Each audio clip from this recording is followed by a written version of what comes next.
Olga Oro, el negro Oro, ¿cómo estás? Buenas tardes. ¿Qué tal, negro? Buenas tardes, ¿cómo estás? Un gusto hablar con vos. Y antes de que me lo preguntes, te aclaro que mi padre te manda un gran abrazo y te recuerda con mucho afecto. Bueno, lo primero te quería preguntar si eras hija de Ricardo, al cual lo quiero, Sí. lo extraño a veces, teníamos largas charlas, él que me introduce en el mundo de Frankl, es tu padre, a través de la escuela, hemos dado alguna conferencia juntos, la pasé muy bien con él. ¿Cómo está? ¿Está bien? Bien, él está muy bien, tiene 86 años, transitando Sí. su vejez, bajando el ritmo un poco de vida, pero bueno, realmente en este momento nos está escuchando y seguramente va a ser un gusto para él también volver a escuchar de tu boca hablar sobre Viktor Frankl.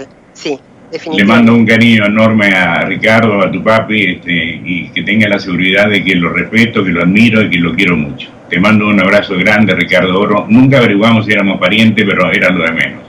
Era el placer de discutir con él, porque discutíamos sobre Viktor Frankl.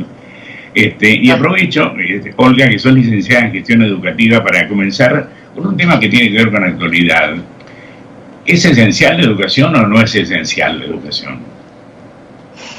Mira, negro, es esencialísima, no esencial. Sí. Para mí es muy grato comenzar por esta punta que has decidido, porque realmente es mi gran pasión de vida, es a lo que me he dedicado. Yo creo que, como decía Viktor Frankl, uno de los grandes privilegios que se pueden tener en la vida es descubrir la propia vocación, y la mía está vinculada a la educación.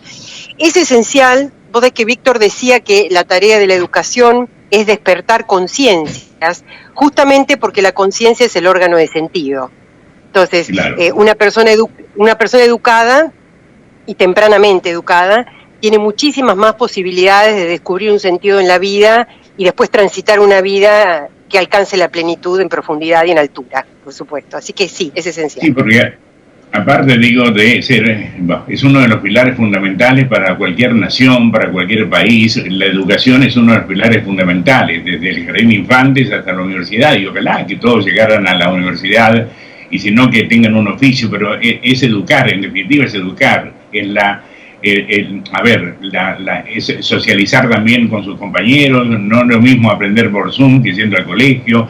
Es raro el mundo en el que estamos. Es definitivamente raro. Mirá, hace tiempo que se venía debatiendo en educación si se podía reemplazar la presencialidad por la virtualidad, es decir, era una discusión previa a la pandemia y el confinamiento. Y la realidad es que hay un eros educativo, hay un amor que tiene que ver con la cercanía y el encuentro en educación que no puede reemplazar la virtualidad. La persona del otro, la mirada, la cercanía.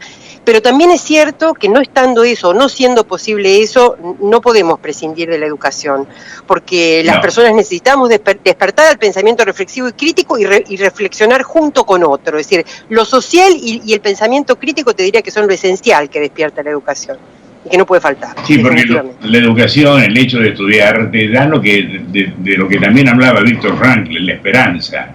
Decía que se hablaba que tenía la esperanza puesta afuera, la mirada puesta afuera, y la educación te da eso, te da la esperanza de que algún día voy a progresar, voy a salir de donde estoy, voy a crecer, va a haber movilidad social a partir de mi estudio y de mi esfuerzo, ¿o no?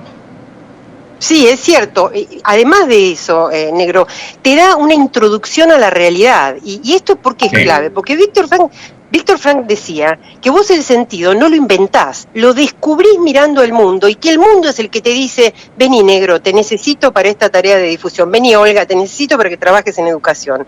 La mirada está puesta en el mundo, y en ese acto de olvidarse un poco de uno mismo y entregarse a una tarea es cuando la persona se planifica. Por eso es imprescindible la apertura que te da la educación, te socializa, te abre al mundo, es clave.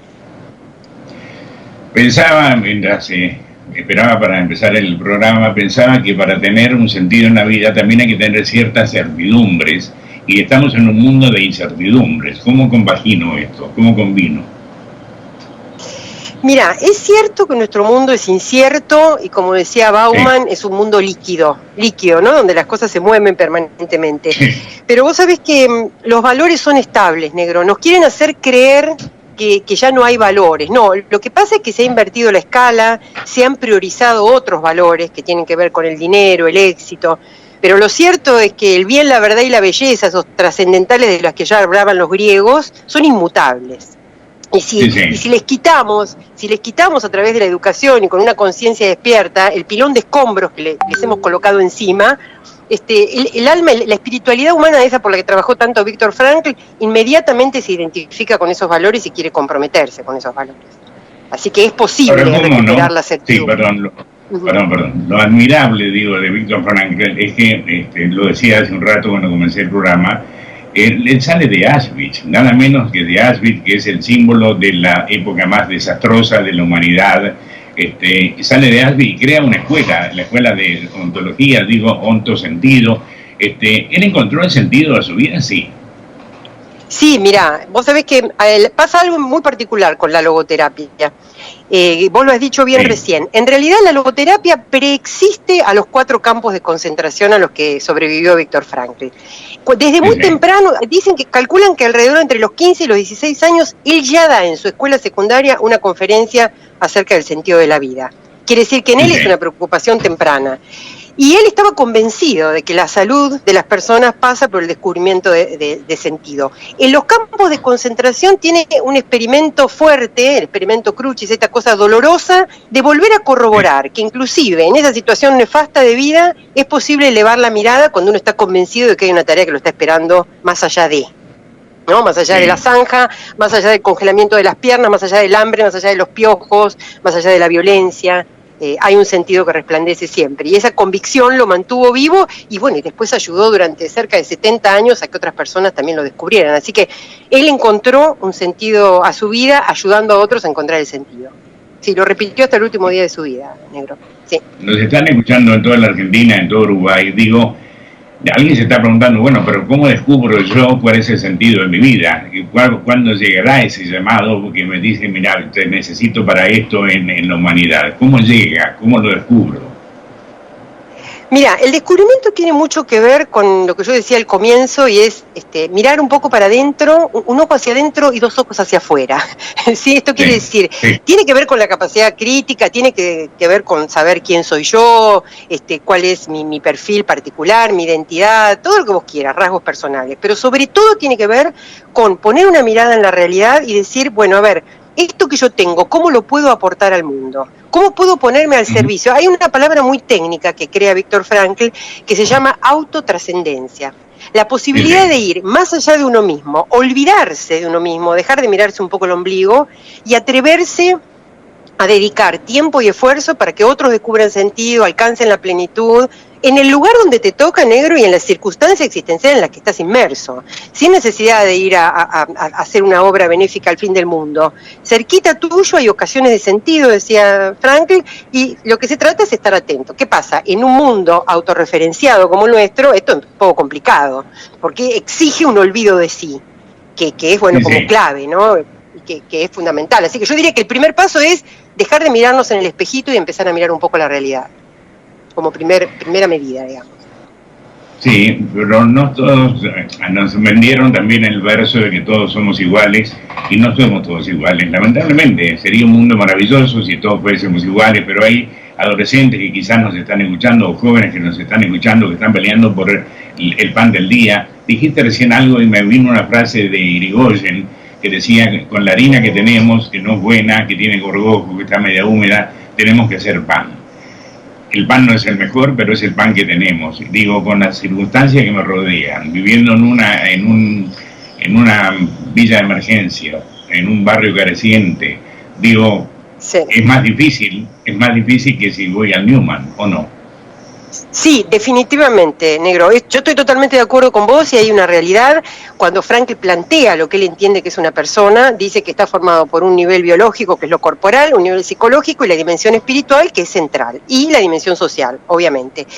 Esta parte psicofísica, ¿sí? Nuestro cuerpo y nuestro psiquismo, se supone que están al servicio de la espiritualidad, pero se supone que están al servicio de la espiritualidad cuando están en condiciones óptimas. Entonces, la realidad es que nosotros necesitamos comida, necesitamos de vivir en un contexto familiar donde no haya violencia, Así que los requisitos básicos es cierto que son indispensables, pero nosotros en la experiencia, por lo que llevamos transitado en la Fundación, llevamos cerca de 30 años trabajando en torno a la logoterapia y la difusión de las ideas de Frankl, hemos visto mucha gente con bajos recursos muy dispuesta a ser generosa en su propio entorno. Y también como contrapartida hemos visto gente con muy buena... No, hace también hemos poco visto gente hablé con con muy un buena profesor posición de Oxford que salió de un barrio careciente, una vida de emergencia en San Isidro, se hizo solo, hoy es el director de varias carreras en Oxford, habla 6 idiomas, Sichelo se llama, un personaje maravilloso que te cuenta su historia desde un lugar de satisfacción, porque a través del esfuerzo de la educación, subrayo esto, la educación, porque él lo único que hacía para crecer era leer, Olga, leer, y como no tenía luz en la casa, en el rancho donde vivía, se ponía debajo de las farolas de la Panamericana para poder leer. Hoy es un profesor prestigiosísimo en Oxford, en Inglaterra, director de carreras, da conferencias a lo largo del mundo. Y yo le pregunté si le había contado al board de Oxford su historia. Y dijo, no. Digo, contásela porque vale la pena que los directivos de Oxford conozcan tu verdadera historia, ¿no? Claro, que conozcan su verdadero origen. Claro, pero vos fíjate que vos señalaste algo, que es el tema de la lectura, que está muy vinculado al despliegue de la dimensión espiritual, porque uno cuando habla de la dimensión espiritual, la mayoría de la gente nos pregunta si tiene necesariamente que ver con lo religioso. No, la filosofía, la ciencia, la percepción del arte, la captación intuitiva del arte, todas son posibilidades, ocasiones de sentido, ¿no? Alternativas para poder desplegar sentido en la vida. Y es cierto que una conciencia que es capaz de leer un libro a la luz de un farol en una ruta, por la carencia que tiene en casa, es muy factible que tenga ya el motorcito en marcha como para que después, cuando surgen otras oportunidades, termine convirtiéndose en una autoridad en Oxford. Yo te diría que la mayor desventaja que tienen nuestros jóvenes, yo estoy especializada en la adolescencia, mi mayor preocupación es que todos los medios, toda la virtualidad que los rodea, les hace creer que la vida es eso que pasa por adentro de la pantalla. No logran tener un contacto con la realidad, porque si pudieran, negro, yo creo que se les despertaría esa sensibilidad que es propia de la espiritualidad. El tema es que estamos muy alejados de la vida real, ¿no? De la vida misma esta, que es el título hermoso de tu programa. Creo que hay que ponerlos en contacto con la vida misma. De hecho, cuando Frank es joven, antes de entrar en los campos de concentración, él crea, en Viena había una ola muy grande de suicidios de adolescentes, y él crea unos centros de consulta para jóvenes, donde los chicos lo único que hacían era ir a conversar con adultos capaces de contenerlos y de escucharlos. Y Víctor cuenta que cuando terminaban de hablar, le preguntaban a él, doctor, ¿no tiene algo para hacer? ¿No quiere que le barramos su consultorio? ¿No quiere que llevemos alguna caja a algún lugar? Esta necesidad de ser generosos que es tan propia de los jóvenes que después se las arruinamos los adultos facilitándole la vida y metiéndolos en un hedonismo que les da todo servido, ¿no? Así que bueno, hay distintos caminos como para poder despertar ese potencial. Pero pienso no solamente en Argentina, pienso en el mundo donde, bien dijiste, estamos creando generaciones detrás de una pantalla, generaciones que son chiquitos, que no se ensucian, que no conocen el barro, que no transpiran, que no se cansan, que están o con el teléfono jugando o con la pantalla. Digo, estamos creando generaciones bastante especiales. Vienen generaciones no formadas, sin contacto con el otro, como bien decís vos, mirándose su propio ombligo, el otro no le interesa, y si lo ve al otro, lo ve por Skype o por Zoom o por algún otro método tecnológico que no le permite la relación humana, el contacto humano de piel con piel. De ninguna manera, pues la única forma que tenemos de convertirnos en personas es por el contacto con personas, el encuentro interpersonal, eso por un lado. Por otro lado, Víctor hablaba siempre de la importancia de tener en la vida una sana tensión. Él decía que a él como psiquiatra y como psicólogo le preocupaba la ausencia de tensión, es decir, el distrés, el no tener un para qué levantarse de la cama, y el exceso de tensión, que es el estrés, que es tener la agenda llena pero no sabes para qué. Él decía, una sana tensión, un sentido para la vida, es aquello que te mantiene la salud. Bueno, en gran medida, en realidad, la logoterapia, yo te diría que más que terapéutica, es preventiva, negro, porque cuando vos lográs que una persona tempranamente despierte al sentido, es muy factible que no necesite después una consulta terapéutica, esa es la realidad. Pero bueno, hay que generar esa tensión necesaria como para que estos chicos quieran ponerse en marcha y salir a la vida. Bueno, yo tengo amigos de 40 y pico de años con hijos adolescentes ya, hoy un adolescente tiene hasta 21 o 22 años, que se levantan y el padre se enoja mucho, a las 3 de la tarde, por esto que decías recién, no tienen para qué levantarse, en verdad.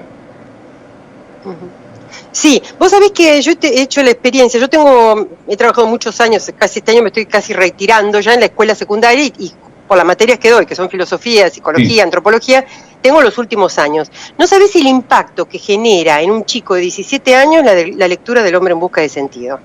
Vos sabés que vos te vas a reír de mí, pues llevo 30 y pico de años como docente. Este año en particular decidí que leyeran el libro. Siempre he trabajado distintos autores en torno al tema del sentido de la vida, pero no quiero ser fanática ni dogmática porque soy profesora de filosofía y ellos tienen que conocer la realidad total de la filosofía. Pero este año me lancé, COVID mediante, vos no sabés el impacto, es decir, pero ¿cómo? Entonces quiere decir que los alumnos indefectiblemente en marzo, cuando comienza el ciclo lectivo, cuando yo les pregunto, ¿cuáles son aquellos interrogantes que te rondan la vida y te torturan? Sale el tema de la pregunta por el sentido de la vida, pero en todos los ciclos lectivos de los últimos 30 años de mi carrera. Así que los chicos lo tienen latente como necesidad, pero los adultos lo asfixian, metiéndolos en un mundo materialista. El sentido tiene mucho que ver, Olga, con la vocación, ¿o no? Sí, descubrir la pasión de cada uno, en definitiva, lo que me apasiona, lo que quiero hacer, sea ballet, pintura, carpintería, no importa, pero descubrir la pasión o no. Definitivamente, el sentido tiene que ver, mira, yo te diría que es como un justo medio entre aquel potencial que vos traés y aquello que le vas a dar al mundo. Cuando vos lográs ese maridaje, entonces ahí construís una existencia en torno a una tarea, Víctor la llamaba una tarea de vida, una misión de vida, que es lo que hizo que él tuviera una personalidad tan luminosa, porque él la descubrió tempranamente. Vos estabas parado al lado de él, negro, y sentías lo que es la espiritualidad, era una cosa impresionante. Yo era muy joven cuando lo conocí, tenía 18 años, pero era impresionante lo que Víctor Frank emanaba cuando vos era chiquitito, pero era eléctrico. Y tenía una urgencia por cumplir con su misión que lo acompañó hasta el último día de su vida. Entonces ahí te das cuenta de la importancia del descubrimiento de una vocación. Sí. Bueno, durante años discutíamos con Ricardo, con tu padre, porque yo insistía leyendo a Víctor Frankl, que es el libro que más he leído y que más releo permanentemente y lo recomiendo, El hombre en búsqueda de sentido. La discusión con tu padre era que según la escuela, se enfermaba la mente y el cuerpo, y yo le decía que también se enferma el espíritu, y insisto con la teoría, que no es una teoría, es una opinión en definitiva, humildemente, que yo digo que el espíritu también se enferma, en un mundo que está atravesando lo que atraviesa en los últimos 12 meses, el espíritu se nubla, se pone oscuro, se enferma en definitiva. La famosa frase, me duele el alma cuando muere mamá, bueno, el alma debe doler seguramente. Sí, vos sabés que, a ver, hay una realidad. El espíritu, en la perspectiva de Víctor Frankl, es inmaterial. Y en esa medida, digamos, las categorías de lo corporal y de lo psicológico. En realidad, Víctor Frankl siempre repitió que el espíritu no enferma, pero sí, yo tengo que coincidir con vos, que el vacío existencial lo afecta. Porque, a ver, por una cuestión lógica, si la dimensión espiritual está llamada a descubrir sentido, vivir en tiempos oscuros, donde la gente pierde de vista el sentido, son tiempos profundamente dolorosos, ¿no? Las situaciones límites son en sí mismas dolorosas, pero no te olvides también, negro, que son una invitación a el despliegue de la propia libertad y a optar por otra perspectiva de vida. Entonces, yo te diría que se rescata a la espiritualidad del peligro del enfermar, porque inmediatamente la espiritualidad puede optar por una nueva decisión de vida. Y bueno, yo creo que esta reflexión definitivamente es para Frankl, si yo quiero salir, salgo, si quiero crecer, crezco, independientemente de las circunstancias que me rodean. Sí, definitivamente. Mira, yo no creo que mágicamente esta pandemia y esta reclusión nos convierta en seres angelicales. Desde el día 1 de la reclusión, que cada vez que me han preguntado en distintas entrevistas, en distintos espacios, he dicho, no, mágicamente no. Sí debo reconocer que por la omnipresencia de la situación, es como yo te dijera una invitación con mayúscula. Por favor, señores, por favor, personas, habitantes de esta tierra, pónganse de pie y tomen nuevas decisiones. De eso estoy convencidísima. El punto es que Franklin decía que así como la conciencia tiene la maravillosa posibilidad de descubrir sentido, también se puede anestesiar. Y nos podemos hacer los sordos. Entonces yo puedo estar recluido un montón de tiempo y cuando vuelva a salir a la vida salgo resentida y recargada para ser más consumista, más vacía. No hay garantías, negro, hay que tomar decisiones, hay que tener valentía y tomar decisiones en estas circunstancias y decidir que querés seguir creciendo. Sí, es una posibilidad. Sí, sin duda, pero digo, Víctor, en los campos de concentración en los que estuvo, él dice que entró con una familia y salió con un libro, con un álbum de fotografías.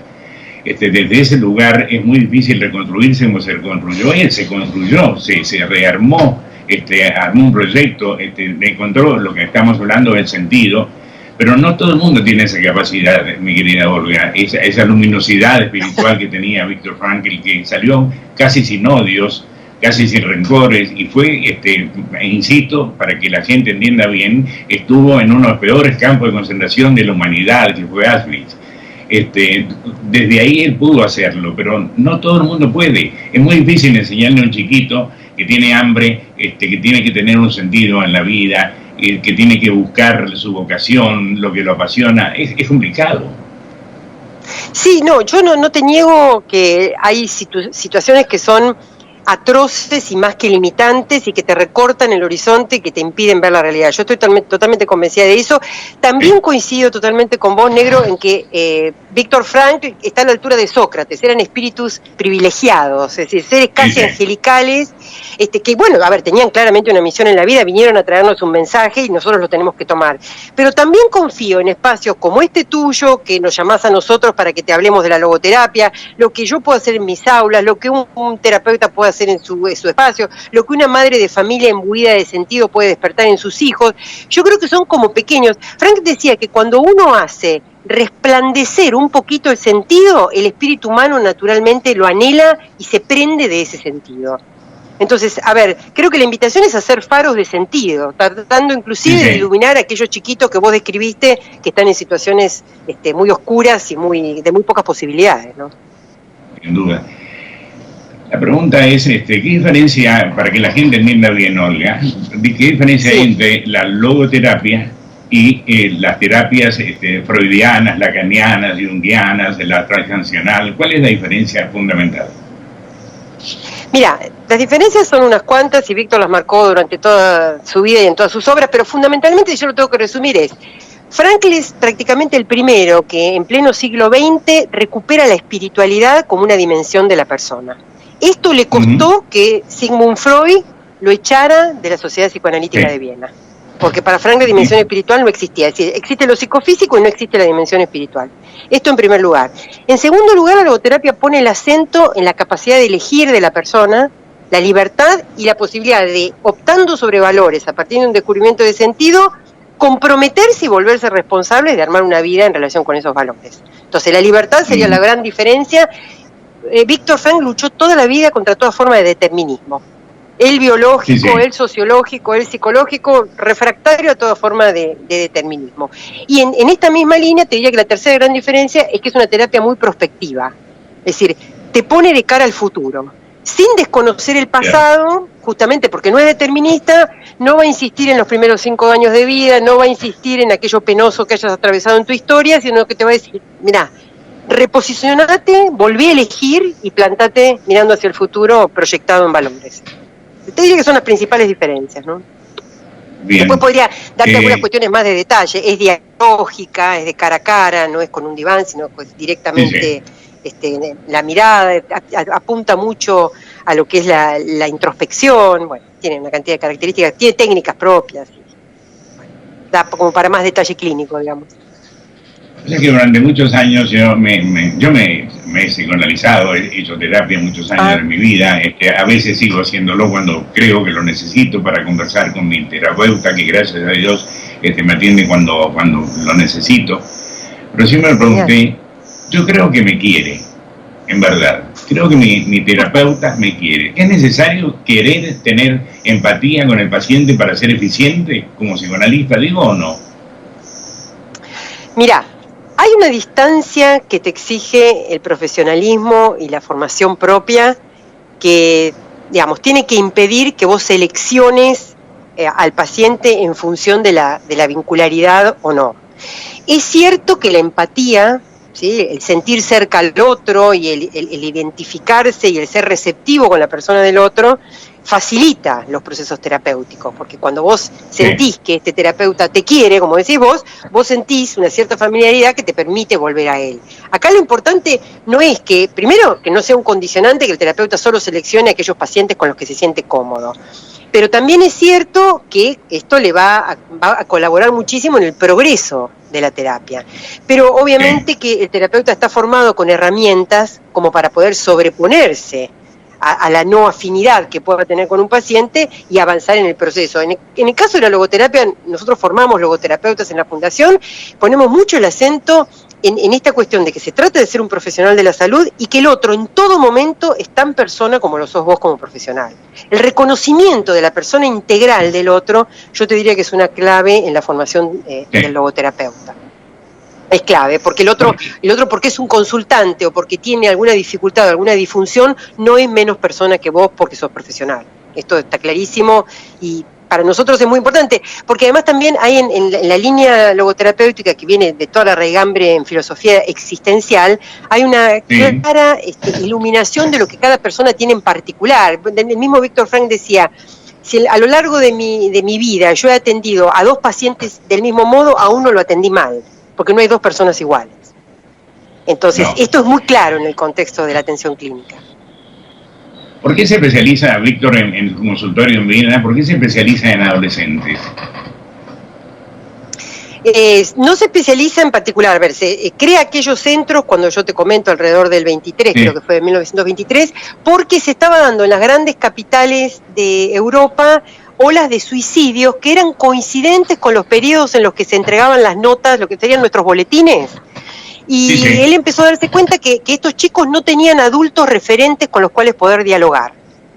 Entonces se empiezan a crear en distintos lugares de Europa, y él lo hace en la propia Viena, espacios de consulta, y él convoca a adultos que fuesen capaces de ser empáticos y receptivos con estos jóvenes. Y los chicos iban y conversaban, podían ir solos, sin adultos, y ahí encontraban un espacio donde ser escuchados, donde ser acogidos. Yo creo que esto tiene mucho que ver también, Negro, con lo que fue la propia infancia de Víctor, porque Víctor tiene una seguridad emocional que le viene del apego seguro que le han dado sus padres, que ha sido un empujón muy importante y muy sólido para el resto de su vida. Sus padres eran personas muy humildes, pero de una gran contención afectiva. Y creo que esto le ha dejado a él una impronta muy fuerte y le ha, de alguna forma, facilitado el acercamiento a la gente. Más allá de que él tenía recursos propios, era una persona con un sentido del humor increíble, vivía contando chistes, dibujando caricaturas, era muy chistoso. Todos los libros que nos ha dedicado están llenos de caricaturas, bueno, era muy simpático.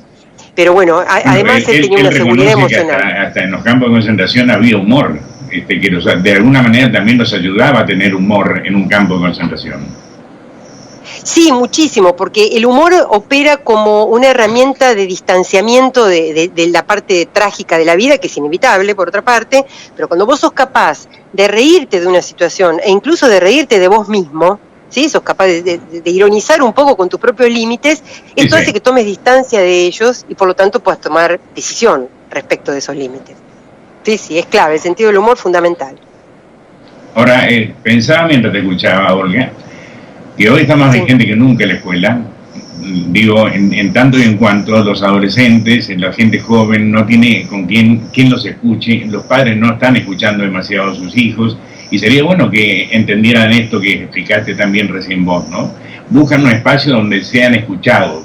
Que no le digan, no, vos tenés una vida de privilegio, dejate de joder, no me vengas con historias.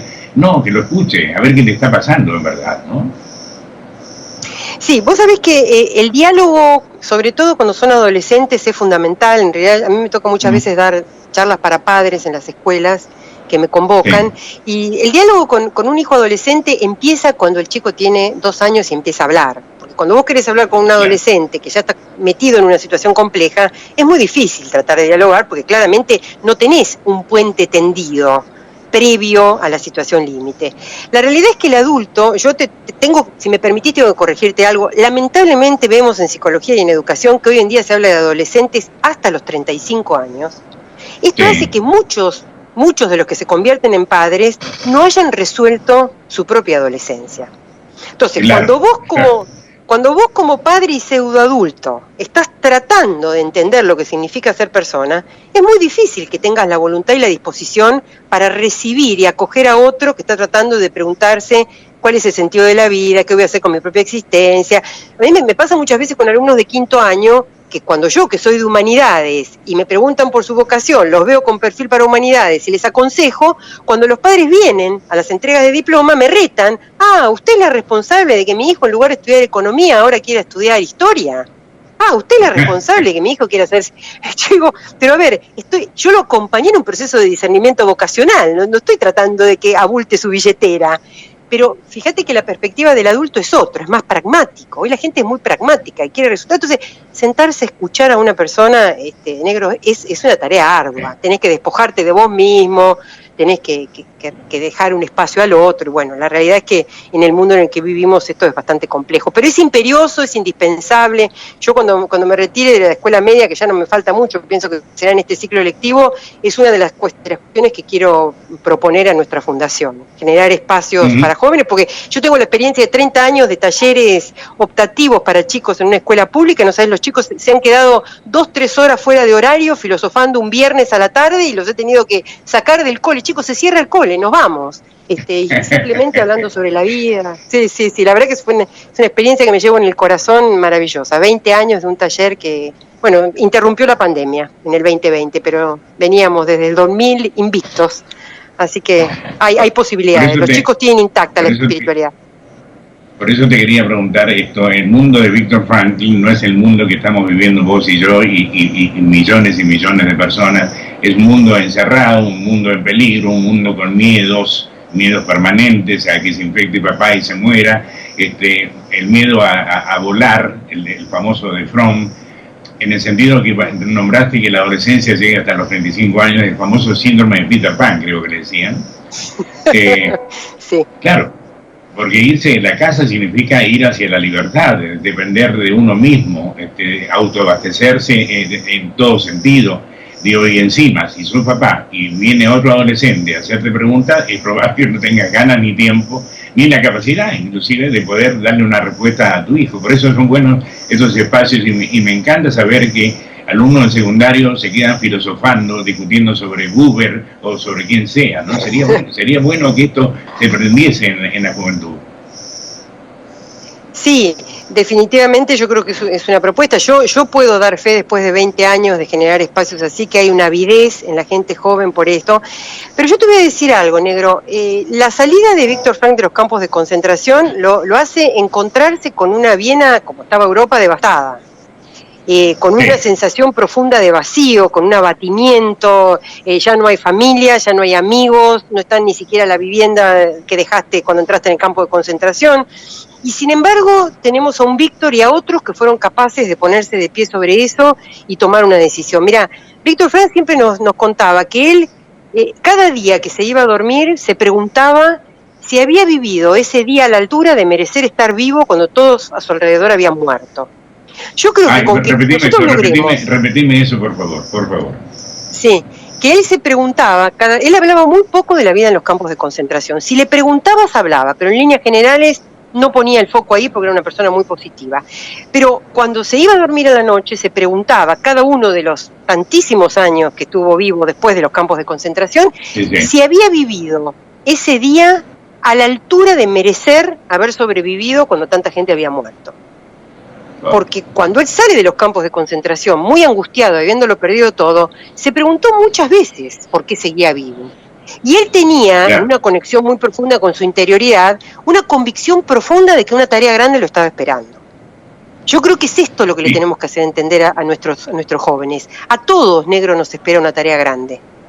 La dimensión de la tarea depende de la dimensión del compromiso, no de la tarea en sí misma. Es decir, ¿cuánto somos capaces de comprometernos con aquello que hemos descubierto? Pasa por ahí el secreto. Sí, pasa por ahí. Mira, mientras hablo con vos me llegan a mi celular aquí en el estudio mensajes. Uno dice que son muy buenas. Esta mujer es verdad lo que dice. Tengo 2 hijos de 26 y de 19 años que todavía no se quieren ir de casa. Cuando el sueño nuestro, en mi adolescencia, a los 18 años, era irme de la casa de mamá y papá, pero no porque no los amase, ni porque no me sintiera querido, no. era la independencia, la libertad en todo caso, ¿no? Sí, a ver, porque yo creo, Negro, que en ese momento las cosas, a ver, no quiero sonar conservadora, ¿no? Pero posiblemente yo pertenezco al mundo sólido del que habla Bauman. Las cosas tenían un orden. Y vos sabías que el hombre se ponía el pantalón largo y la chica se ponía su vestido, y entonces había un proyecto de armar una familia, y había que buscar un trabajo serio, y había que asumir responsabilidades, y todos estábamos en sintonía con eso. El tema es que estos jóvenes miran al mundo y encuentran que el que llega lejos no es el que se puso el pantalón largo y asumió responsabilidades. No. Es el que zafó, el que trepó, el que posiblemente le haya pisado la cabeza a otro. Entonces esos chicos miran el mundo y dicen, ¿vale la pena realmente? ¿A este mundo quieren mis viejos que yo me meta? ¿Quieren que me ensucie con esto? Pues no nos olvidemos que en los jóvenes hay todavía un maravilloso idealismo respecto de los valores y de las posibilidades que tiene el mundo. Pero lo que pasa es que cuando ven a los adultos que tienen que ser modelos, se quieren morir, porque dicen, a ver, yo no me quiero convertir en esto. Entonces ahí retroceden y vuelven a la casa de papá y mamá. Cierran la puerta y se encierran en la habitación y no quieren salir. Esa es la realidad. Sí, a la vez hay otros adolescentes que deciden ser solidarios, por ejemplo. Hay un montón de organizaciones solidarias manejadas por chicos. Uno de ellos es Mateo, el hijo de un amigo mío, que viene de una familia que está muy bien económicamente, no tiene ninguna necesidad y se dedica a hacer solidaridad para ayudar a aquellos que no tienen, a aquellos que no pueden salir, que no pueden progresar, que no tienen, todavía encontraron el sentido de su propia vida. Quizás el sentido también sea ser solidario, ¿no? Bueno, mira, yo vos sabés que hace tiempo que estoy convencida, será que porque yo hice solidaridad cuando era adolescente, yo estoy convencida que la obra solidaria, es decir, 7 días en alguna provincia de nuestro país tendría que ser una materia obligatoria, Negro, en la secundaria. Tendrían que obligar a nuestros chicos a que pasen 7 días en contacto con las necesidades, con las carencias, porque vos no sabés cómo les cambia la vida a aquellos que han tenido la oportunidad de experimentar eso. Es fundamental, porque ahí ejercitan esa autotrascendencia de la que habla Víctor Frank tanto en los libros. El olvido de sí, ¿no es cierto? Lo que pasa es que no nos olvidemos también, y acá voy a echarle la culpa un poco a la psicología, que nosotros estamos rodeados de psicología de la autorrealización, lo que se llama en ámbitos psicológicos la psicología del self. Entonces, vos tenés que ser maravilloso, vos tenés que tener millones de amigos, vos tenés que triunfar en la vida, vos. Víctor Frank decía, miren, en Estados Unidos es el lugar donde más veces yo he ido a dar conferencias, y es el lugar donde menos me entienden, porque yo no soy un autor de autoayuda en el sentido tradicional. Yo no te voy a pedir que te mires a vos mismo, voy a pedir que te olvides de vos, y entonces, como contrapartida y de rebote, te va a llegar la realización. Pero no porque salgas a buscar la realización la vas a encontrar. Y la realidad es que, bueno, en nuestro mundo hay una inversión de esa propuesta. Pero bueno, la espiritualidad sigue estando. Hay una cosa. Nosotros tenemos la convicción. Franklin se habrá preguntado alguna vez después de los campos, ¿por qué no se mató? ¿Por qué no se suicidó? Sí, él se lo preguntó porque pasó muchos momentos de angustia. Y yo te decía, después fue como más cierto y más claro en la salida de los campos de concentración, cuando vuelve a su lugar de origen y se encuentra con que hay nada, ¿no? Pero él siempre tuvo como una especie de intuición profunda de que había una tarea que lo estaba esperando. Por eso él refuerza en los campos de concentración su logoterapia, que ya la tenía elaborada. Él entra a los campos de concentración con un manuscrito que después termina armando con pedacitos de papel de bolsas de carbón y con pedacitos pequeños de carbón, va haciendo en taquigrafía su libro. Finalmente, cuando lo pasan al último campo de concentración, le quitan el abrigo porque él lo había escondido dentro de su abrigo y lo pierde. Cuando sale definitivamente de los campos, lo vuelve a escribir, que es el texto Psicoanálisis y Existencialismo, pero su teoría ya estaba armada completa. Por eso yo te decía al principio, él corrobora una vez más que cuando uno tiene un para qué vivir, soporta casi cualquier cómo, ¿no? Se banca cualquier situación extrema, porque tiene un para qué, eleva la mirada a pesar de la miseria que lo rodea, ¿no? Por eso escribe El hombre doliente. El hombre doliente, Negro, yo creo que es el mejor libro. No sé si será porque tiene mucho contenido filosófico, y a mí me gusta mucho. Pero bueno, él habla de este homo patiens, ¿no? Fíjate que muchas veces le han preguntado si su teoría tenía algo de masoquista por el planteo que él hace sobre el sufrimiento. No, esto hay que aclararlo bien. A ver, hay distintos caminos para descubrir y realizar sentido en la vida. Pero lo que dice Víctor Frankl, siguiendo a un filósofo que se llamó Max Scheler, que es su filósofo de cabecera, es esto. A vos, distintas ocasiones te pueden generar la posibilidad de realizar sentido, a través de un vínculo afectivo, realizando una obra, vos con tu programa en la radio, creando una nueva teoría científica, pintando un cuadro, pero Sí, cuando sí. todo lo otro ya no es posibilidad de sentido y vos te encontrás frente a un dolor irremediable, que es una situación límite, a vos todavía te queda una última posibilidad, asumir una actitud y seguir diciéndole sí a la vida a pesar de ese dolor atroz. Por eso el sufrimiento también puede ser una posibilidad de encontrar sentido a la vida. Decir, bueno, yo Sí, me claro. pongo de pie frente a esto tremendo y sigo construyendo una existencia, obviamente marcado por haber atravesado esa situación, pero sin perder la integridad como persona, ¿no? Después que termine todo y que pase la pandemia y ojalá que sea pronto y todo lo demás, ¿qué ser humano intuís que va a quedar? Wow, es una gran pregunta esa, Negro. A mí me gustaría decirte que va a quedar un ser humano depurado, ¿no? Como este que te acabo Ajá. de definir, Sí, que el sí. dolor y la pérdida lo deja limpio, lo deja despojado.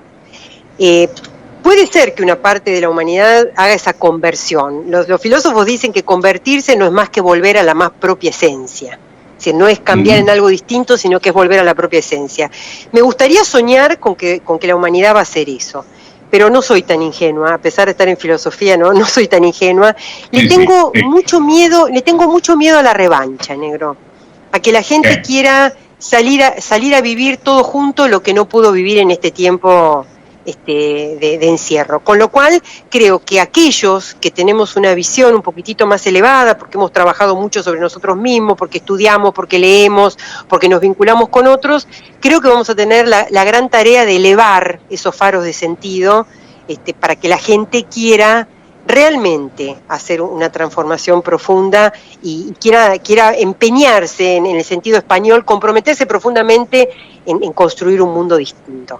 No va a ser automático, creo que va a ser muy complejo, va a ser como la batalla final de la luz contra las sombras, una cosa así, ¿no? Pero bueno, creo que tenemos las herramientas. Confío, sé de mucha gente que vivía en la superficialidad de la vida y que obligada por la pandemia se ha vertido un poco hacia adentro. Nosotros, de hecho, en la Fundación hemos tenido la realidad, una gran afluencia de gente que ha querido formarse en toda la línea de Frankl. Agradecemos muchísimo eso porque somos una ONG que vivimos de la formación y de la psicoterapia. Sí, claro. Nos hemos virtualizado de urgencia en abril del año pasado y la verdad que hemos tenido la gratísima tarea de formar gente y el retorno de la gratitud de esa gente, porque te habla de que le ha cambiado la vida, le ha abierto los ojos, la ha comprometido de otra forma en su propio entorno. Así que yo creo que es posible. Estoy hablando con Olga Oro, profesora de filosofía de la UBA, licenciada en gestión educativa, miembro del comité ejecutivo de la Fundación Argentina de Logoterapia. Debe estar muy orgulloso Ricardo de vos, Olga. Sos brillante, en verdad, te lo agradezco. Mira, yo te agradezco muchísimo a vos y a tu equipo, Negro, por la posibilidad de compartir este espacio. Nosotros estamos convencidísimos de que el sentido está siempre y por eso tenemos tanto compromiso con nuestra fundación, la queremos tanto, hacemos tanto esfuerzo para que se mantenga en pie. La Fundación Argentina de Logoterapia Víctor Frankl fue la primera institución en la Argentina que digamos, tomó cuerpo, se formalizó. De hecho, tiene su presencia, su vida física real en la calle Charcas 3151, en este momento está totalmente virtualizada, y Víctor Frankl en su momento nos dio el aval en vida para que abramos nuestras puertas, porque bueno, vio el compromiso que teníamos y bueno, esa es nuestra tarea en la vida. La tenemos asumida y encarnada. Así que es eso lo que ves, nada más, Negro. Nosotros recién empezamos este ciclo, el 2021. Cuando tengas ganas de seguir charlando, yo te abro los micrófonos, porque me encanta escucharte. A la gente, están llegando mensajes, a la gente le encanta escucharte. Cuando vos le pongas, vamos a volver a charlar sobre la educación, sobre el sentido de la vida, sobre la vocación, la pasión que hay que descubrir en cada uno de nosotros. Me encantó hablar contigo, Olga, en verdad. Y repito, Ricardo debe estar muy orgulloso de vos, muy. Bueno, yo te agradezco muchísimo la generosidad de haber abierto tu espacio. Evidentemente debes ser una persona especial porque papá te recordaba muy especialmente. Sí, claro. sabemos que hablas de Víctor Frank en los distintos espacios que te tocan y para nosotros eso también es, la verdad que te lo agradecemos profundamente y yo quedo a la disposición de ustedes, para mí también ha sido un gusto estar acá, me he sentido muy cómoda, sos una persona que respeta mucho a quien habla, que escucha y además sabes de qué estás hablando y eso es muy, muy, muy valioso. Así que gracias. ¿Querés dar alguna dirección de la fundación para que la gente que se pueda acercar o alguna manera de acercarse a la fundación? Sí, mira, nuestro sitio en internet es www.logoterapia-medioarg.com.ar y ahí nos pueden contactar directamente y bueno, y se enteran de nuestros cursos. Estamos largando un curso de desarrollo humano muy lindo que ha sido una creación del año pasado, orientadores en desarrollo humano, tenemos cursos de formación para médicos y psicólogos con especialización en logoterapia, bueno, y después distintos talleres y espacios de formación, así que va a ser un gusto recibirlos, por ahora vía Zoom, pero bueno, también igual es un gusto. Repetí la dirección de internet, por favor, la página. Sí, es www.logoterapia-medioarg.com.ar. Olga Oro, querida amiga, pues sos hija de un amigo mío, así que te considero una amiga, te mando un beso enorme, te agradezco muchísimo esta charla y la vamos a repetir en algún momento. Dale. Bueno, muchas gracias a vos y un abrazo consentido, negro, que estés muy bien.